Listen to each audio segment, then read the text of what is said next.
สบายดีพ่อแม่พี่น้องมันเพื่อเซลอันมื้อนี้จะยังแหละถ้าพวกอันบ้านซะเลยบ้านต้นทุ่มสามารถถ่ายรูปเพื่อ เพื่อจะเฮ็ดโอเคเพื่อถ่ายรูปแบบมั่งๆแบบมันเป็นที่มาถ่ายรูปนะไม่เป็นมากราบจนกราบเพิ่นนั้นเป็นจะถ่ายรูปได้เด้อตอนนี้ก็เฮาอยู่ในอันเดี๋ยวมันเหยียบขี้เราไปจังได๋ให้มันขี้อันใช่แหละจะแรกก็จะจำมาถ่ายเอากล่องตัวใดเนาะตัวนี้ถ่ายคลิปวิดีโอก่อนถ่ายคลิปวิดีโอนะถ่ายคลิปหน้าก็ได้ตอนนี้เวลาประมาณ3 โมงเนาะเวลาแบบร้อนนะ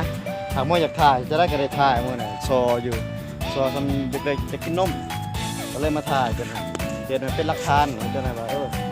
เฮาสิบังคับมันไปถ่ายมื้อเนาะมันก็มาถ่ายตัดกล่องให้เลย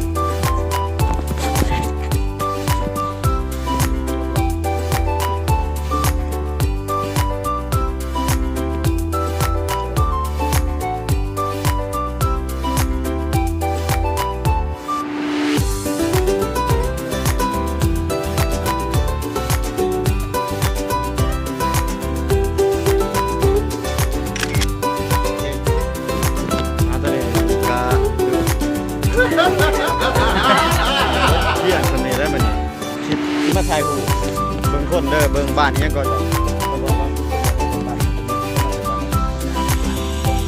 บ้านโป่งประสุมจริงๆแล้วเมืองโค้งมันคือบ่เห็นเนาะใครได้เห็นบ้านโป่งประสุมถามหาเด้อแล้วก็เรียน GPS มาให้แน่เพราะว่าบ้านนี่แบบ